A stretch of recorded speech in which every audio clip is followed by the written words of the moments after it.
was wandering in the street and some of the boys saw me and gradually they came to me. And actually I did not try anything for developing this institution. The boys did it. They are all educated, they are not fools. Mr. Howard is MA. He is also BA. And he is doctor, PhD. So they are all educated. So they are not fools that they are taking this blindly, you know. Most of my students, they were under the spell of this LSD, but they are given up everything. They're simply living on this chapati and some fruits and that's all. They don't eat meat, they don't want wine, they don't want cigarette, they don't want tea, coffee, nothing. And they're chanting Hare Krishna, they're following my instruction. So I'm getting good hope. Swami just eating upstairs? Yes. Meal is composed of rice, and this is the soup which we call dal, and a combination of vegetables, and the chapati, which is made out of whole wheat.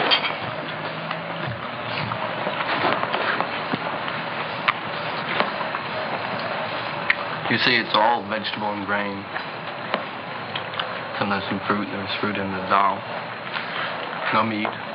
No animal product, just egg. This is because in the Gita, Krishna has told us what he wants us to eat, namely fresh fruits and grains, not animal products. And so we have a very delicious meal here. It's very cheap. It goes a long way. It's quite easy to prepare, and we have a lot of fun. Essentially, these are foods that are prescribed according to Orthodox Vaishnavite discipline. You know. So these foods are prescribed, but we don't necessarily prescribe them for everybody. The main thing is no meat, fish, and eggs. No meat, fish, and eggs. Why not? Well, because in the scriptures it states that certain foods Krishna will accept. So we have to offer our food to Krishna. We have to offer the food that he'll accept. The food that he'll accept is stated as vegetables, fruits, leaves, water. We believe that vegetables have also any life form has a soul, and therefore the murder of a vegetable is not in any way different qualitatively from the murder of an animal. But the thing is that vegetables are our allotment according to Scripture. We can eat certain foods that are given to us to eat by God. If we eat food that's not given to us to eat, that's robbery. Are there any tasks that you have to perform? Well, there's no real task.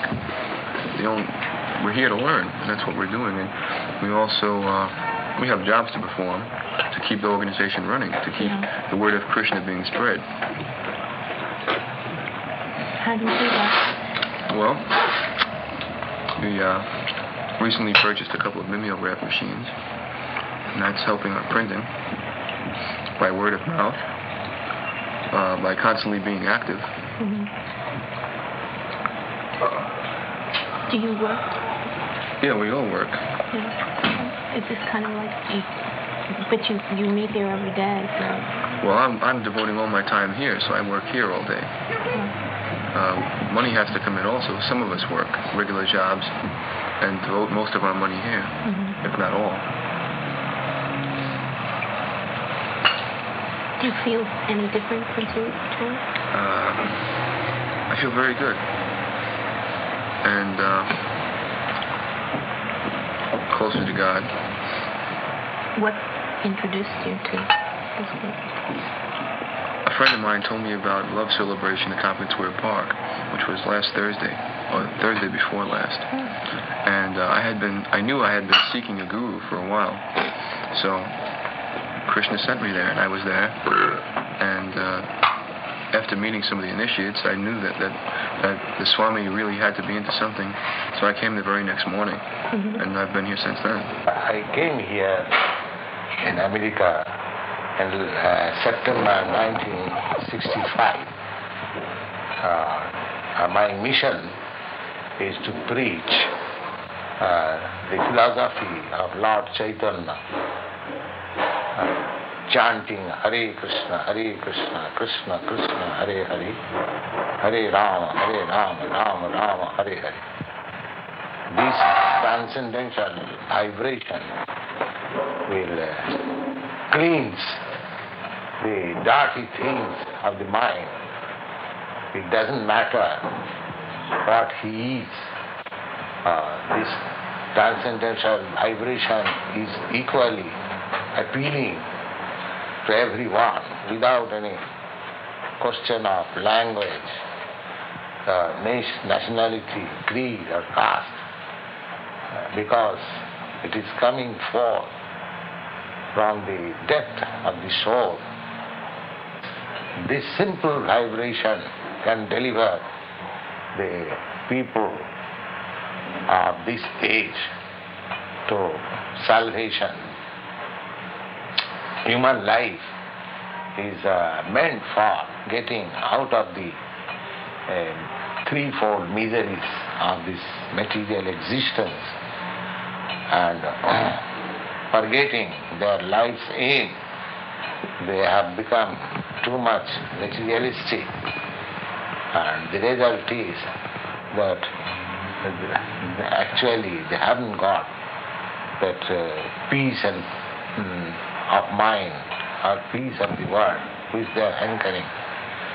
And if they take to these chanting, transcendental vibration, their mind, the dirtiness of the mind will be cleared, and they can clearly see their actual identity as part and parcel of the Supreme Lord, or Krishna, and dovetailing their activities in that relationship, everything will be sublime.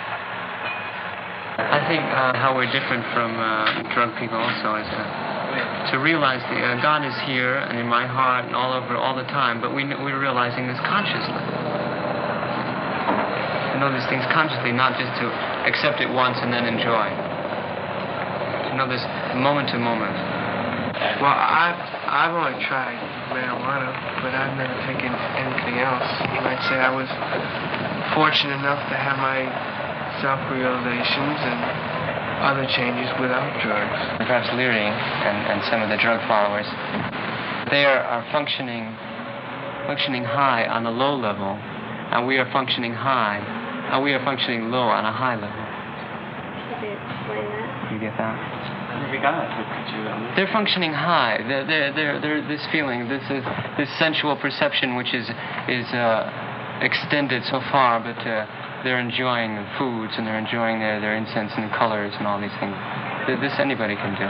And we are not enjoying these things, but we are functioning on this high level, on the level of God. But we must consider ourselves as the gopis, so that we can love Krishna that much more, that we devote our whole lives to Krishna, and we must consider ourselves as females, you see. But let's be careful. It takes many, many lifetimes of perfection to get to be a gopi. Yeah. One has to be the supremely developed, perfect in perfection to be able to qualify as a gopi. This is the ultimate. But the reason that one of the people mentioned before that being feminine is that when the masculine love and the feminine are love, and that you are feminine so that you can be loved by Krishna. Well, does this have anything to do with being celibate, or This has to do with heterosexual, or that the supreme being, of course, is male because he is Purusha, as they say in Sanskrit. That is, he is the origin, he is the creator. He is the seed, he plants the seed in the material universe of which we are the result. Therefore, we are the feminine.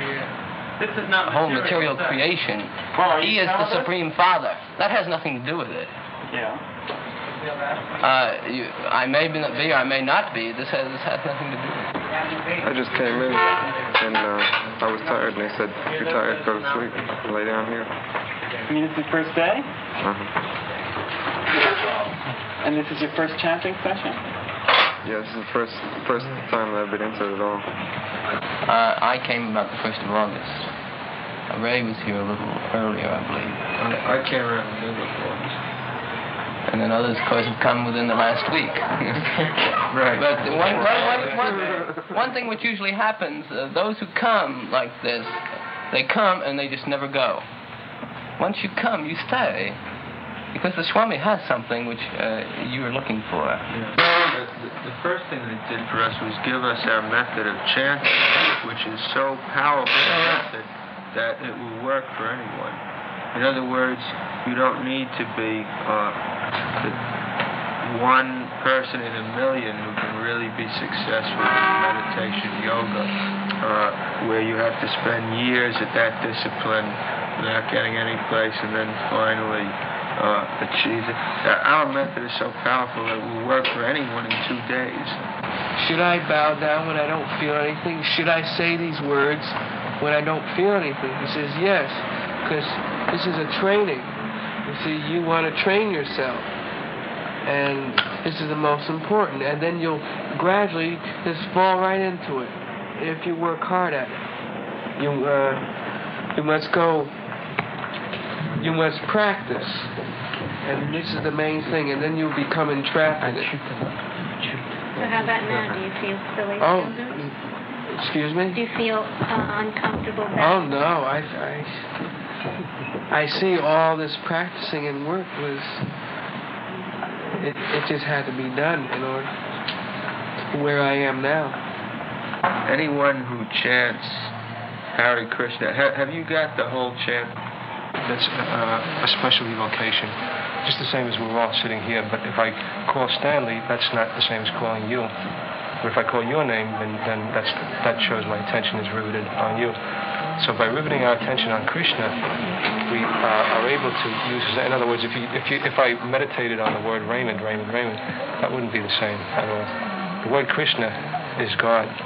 The word Raymond, at least in mine how I say the word Raymond, is not. Well, you have to concentrate on the words. You have to be sincere with the words. You have to surrender yourself to these words. And through this takes practice. It's not done in one session. This takes time. It took me maybe 4 sessions before I began to even chant. You see? What happens when you do chant, when you're in it? Well, that's hard to explain. I guess each person has a different reaction, but you just seem to open up. It seems as something flies out of you. It's like a door opens. It slowly opens, so finally it's open, and then you walk into the unknown. But the unknown is beautiful. This unknown. Well, you have every muscle of your body engaged in the exercise. You're singing, you're dancing. Your mind is fully engaged in thinking about God. And what more can there be? This is the full aim of any kind of yoga. It's to concentrate the energy to a point. And in this kirtan, your energy is concentrated on one point, God. Hare Krishna, Krishna Krishna, Hare Hare, Hare Rama, Rama Rama, Hare Hare. What more could you want?